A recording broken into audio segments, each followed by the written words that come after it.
ओम श्री परमात्मने नमः।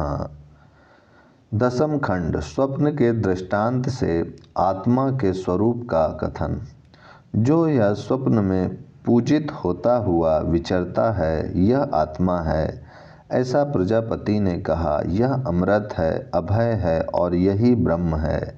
ऐसा सुनकर वे इंद्र शांत हृदय से चले गए, किंतु देवताओं के पास बिना पहुँचे ही उन्हें यह भय दिखाई दिया। यद्यपि यह शरीर अंधा होता है तो भी वह स्वप्न शरीर अनंत होता है, और यदि वह स्त्राम होता है तो भी वह अस्त्राम होता है। इस प्रकार यह इसके दोष से दूषित नहीं होता, यह इस देह के वध से नष्ट भी नहीं होता और न इसकी रुग्णता से रुग्ण होता है, किंतु इसे मानो कोई मारता हो, कोई ताड़ित करता हो, यह मानो अप्रिय का अनुभव करता हो और रुदन करता हो, ऐसा हो जाता है। अतः इसमें इस प्रकार के आत्मदर्शन में मैं कोई फल नहीं देखता। अतः वे समितपाणी होकर फिर प्रजापति के पास आए। उनसे प्रजापति ने कहा, इंद्र, तुम तो शांतचित्त होकर गए थे, अब किस इच्छा से पुनः आए हो? उन्होंने कहा, भगवान, यद्यपि यह शरीर अंधा होता है तो भी वह स्वप्न शरीर अनंत रहता है, और यह रुग्ण होता है तो भी वह निरोग रहता है।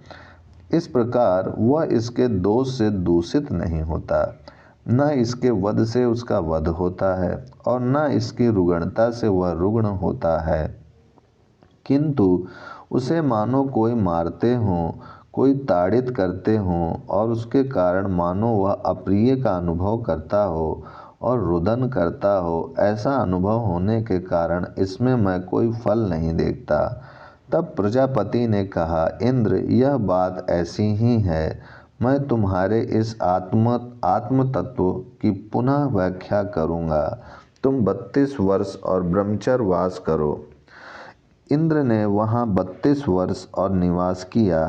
तब उनसे प्रजापति ने कहा।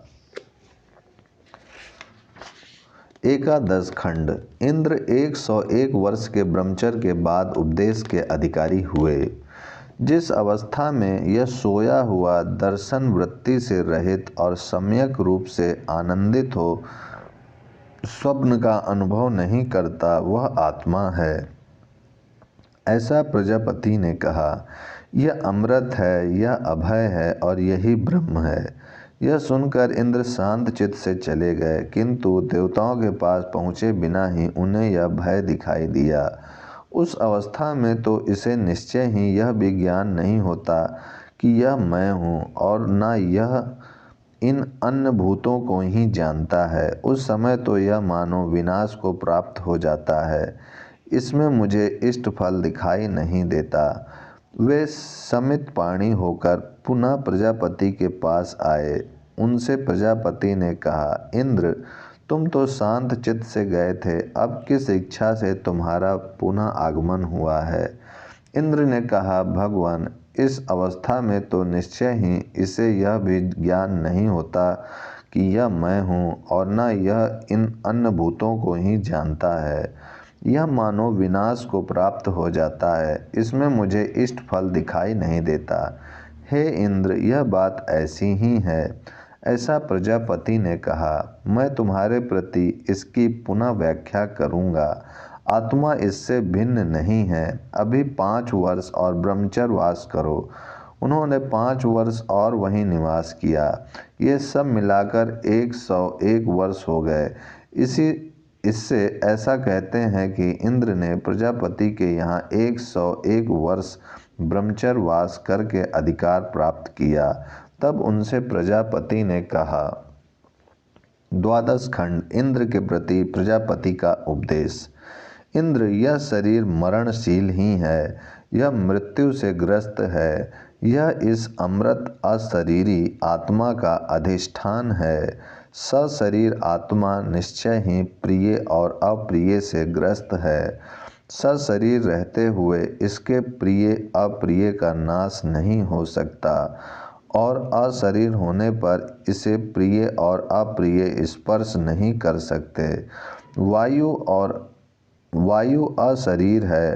अभ्र, विद्युत और मेघ ध्वनि ये सब अशरीर हैं।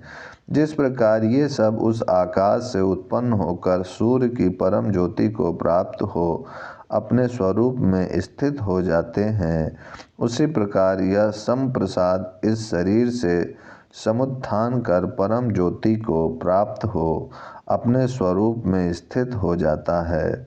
वह उत्तम पुरुष है। उस अवस्था में वह हंसता, क्रीड़ा करता और स्त्री यान अथवा ज्ञाति जन के साथ रमण करता है और अपने साथ उत्पन्न हुए इस शरीर को स्मरण न करता हुआ सब ओर विचरता है। जिस प्रकार घोड़ा या बैल गाड़ी में जुता रहता है, उसी प्रकार यह प्राण इस शरीर में जुता हुआ है, जिसमें यह चक्षु द्वारा उपलक्षित आकाश अनुगत है। वह चाक्षुष पुरुष है। उसके रूप ग्रहण के लिए नेतेंद्रिय हैं। जो ऐसा अनुभव करता है कि मैं इसे सूंघूं, वह आत्मा है। उसके गंध ग्रहण के लिए नासिका है। जो ऐसा समझता है कि मैं यह शब्द बोलूं, वही आत्मा है। उसके शब्दोच्चारण के लिए वाग इंद्रिय हैं। जो ऐसा जानता है कि मैं यह श्रवण करूं, वह भी आत्मा है। उसके श्रवण करने के लिए श्रोतेंद्रिय है। और जो यह जानता है कि मैं मनन करूं, वह आत्मा है। मन उसका दिव्य नेत्र है।